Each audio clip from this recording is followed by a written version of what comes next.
आइए आपको अब श्रीमद् भागवत जी के उस प्रसंग में ले चलते हैं जिस प्रसंग को हमने छोड़ा था। प्रत्येक दिन थोड़ी थोड़ी सी श्रीमद् भागवत की कथा होती है। यहाँ हम नवम स्कंद के 7वें अध्याय में पहुंचे। सुखदेव जी महाराज कह रहे हैं कि परीक्षित, यौवनाश्व ने मानधाता के ज्येष्ठ पुत्र अम्बरीश को पुत्र रूप में स्वीकार कर लिया था।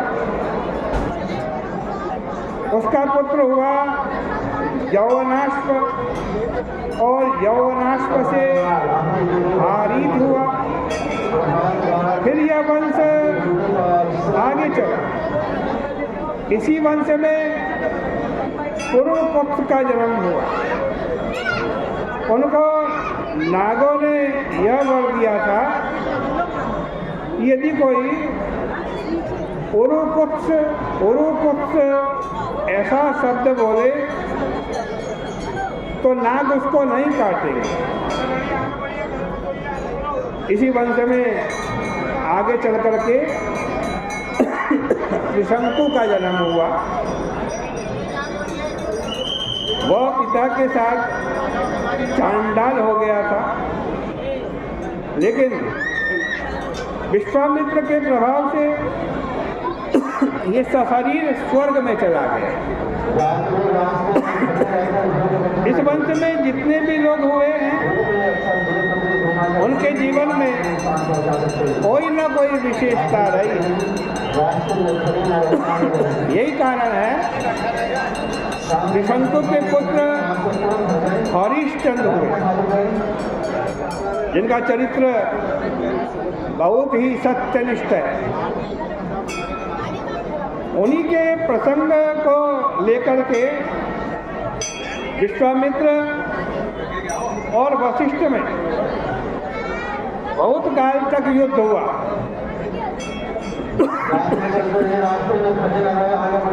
विश्वामित्र ने राजसूय यज्ञ किए। आज कहते हैं, और कभी कभी ब्राह्मण बड़े विचित्र होते। उन्होंने कहा, भाई यज्ञ कराया आपने, दक्षिणा लो यज्ञ की। दक्षिणा में विश्वामित्र जी ने उनका पूरा राज्य पाठ मांग लिया। उनको राज्याच्युत कर दिया। इसका कारण यही था कि वशिष्ठ जी हरिश्चंद्र की बहुत प्रशंसा करते थे कि हमारा ईमान ऐसा है वैसा है, और ये बात विश्वामित्र को सह्य नहीं थी। इसलिए दोनों ने आपस में शापाशापी भी कर ली। कभी कभी ऐसा होता है महात्माओं में, चेला और चेली के लिए भी झगड़ा हो जाता है। यह कोई नई बात नहीं है।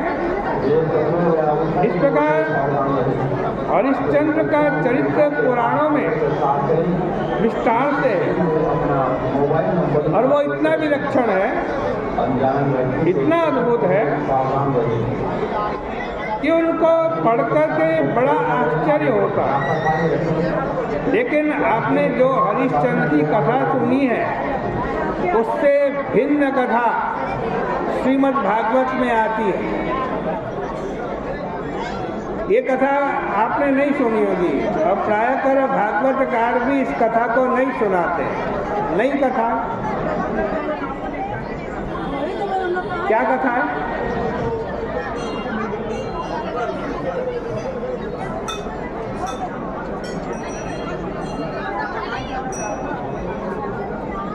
देखो,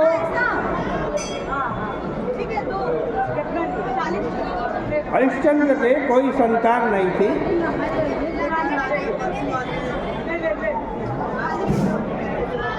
उन्होंने पुत्र प्राप्ति के लिए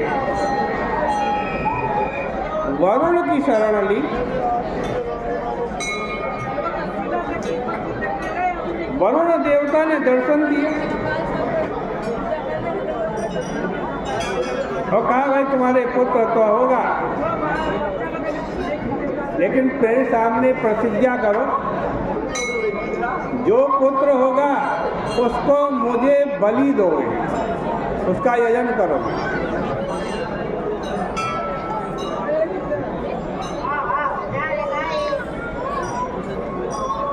जब पुत्र हो गया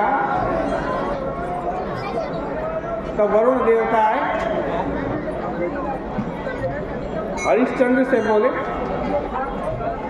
कि अपनी प्रतिज्ञा के अनुसार अपने बेटे का बलिदान करो, तो बेटे से हमारा यजन करो। हरिश्चंद्र ने कहा बाबा अरे 10 दिन तो बीत जाने दो, 10 दिन तो हमें अपने पुत्र को देख लेने दो, और जब वो पवित्र होगा तब यज्ञ करेंगे। 10 दिन बीत गए, तब हरिश्चंद्र फिर आए, वरुण देवता फिर आए। हरिश्चंद्र से कहा कि 10 दिन बीत गए, अपना बेटा दो, अपना पुत्र दो। अब हरिश्चंद्र बोले नहीं, बेटे के दांत तो निकल जाने दो, जब दांत निकल जाएंगे तब बेटा देंगे। जब दांत निकल आए तो बोले कि अभी तो दूध के दांत हैं, दूध के दांत गिर जाएंगे तब यजन करेंगे। इस प्रकार जब जब करते करते हरिश्चंद्र अपनी बात को टालते गए। जब वो बेटा बड़ा हो गया तब उसको सब बातें मालूम हो गई और एक दिन वह घर से भाग गया। इसके बाद हरिश्चंद्र को जलोदर नाम का रोग हो गया। जो देवता के लिए प्रतिज्ञा करके उसको पूरी नहीं करता है वो मर जाता है, परंतु वरुण उग्र देवता नहीं है, इसलिए वे हरिश्चंद्र को मारते नहीं। हरिश्चंद्र की बातें शांति से सहते चले जाते।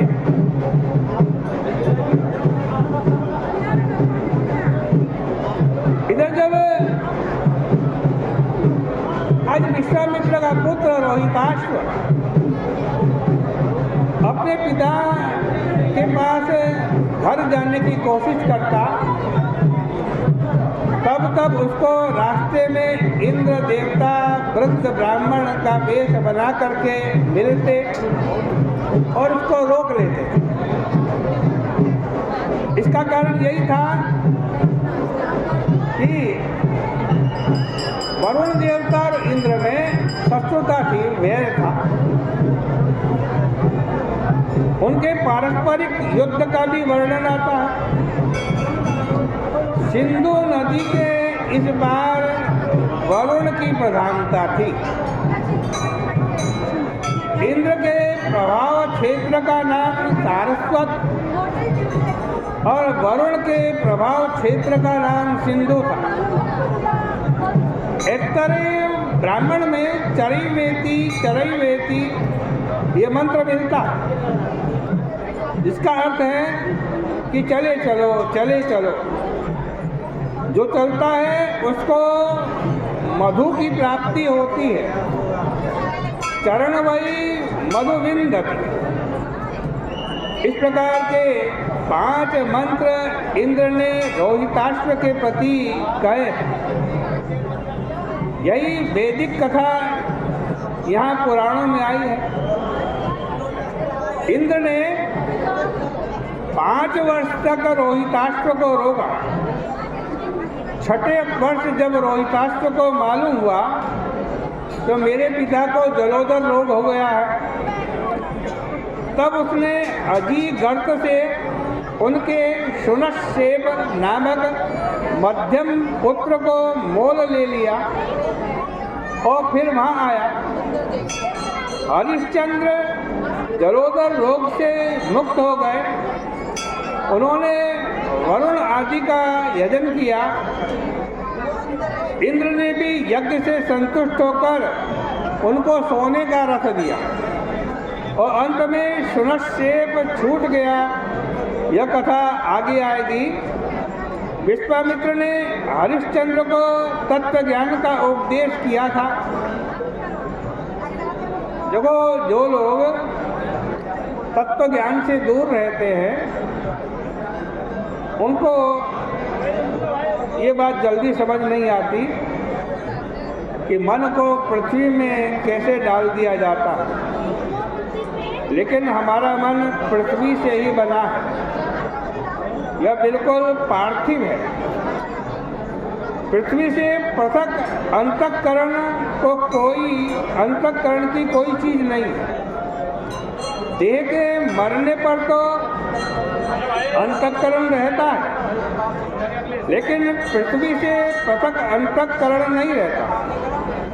इसलिए हरिश्चंद्र ने अपने अंतःकरण को डाल दिया पृथ्वी में। उसके बाद पृथ्वी को जल में, जल को तेज में, तेज को वायु में, वायु को आकाश में, आकाश को अहंकार में, अहंकार को महत्तत्व में, और फिर ज्ञान कला का ध्यान करके वृत्यारूढ़ ब्रह्म के द्वारा अज्ञान का नाश कर दिया। फिर उस वृत्ति को भी छोड़कर हरिश्चंद्र अपने स्वरूप में स्थित हो गए। असल में मणिराम के जितने भी खेल हैं वे सब भौतिक ही हैं, और जब इनको पंचभूत में लीन कर दिया जाता है तब आत्मा अनंत से एक हो जाता है। इस प्रकार से श्रीमद् भागवत महापुराण के 9वें स्कंद का ये 7वां अध्याय यहाँ परिपूर्ण होता है। कल को आज 10वां अध्याय आपके सामने कहेंगे। विराम करते हैं।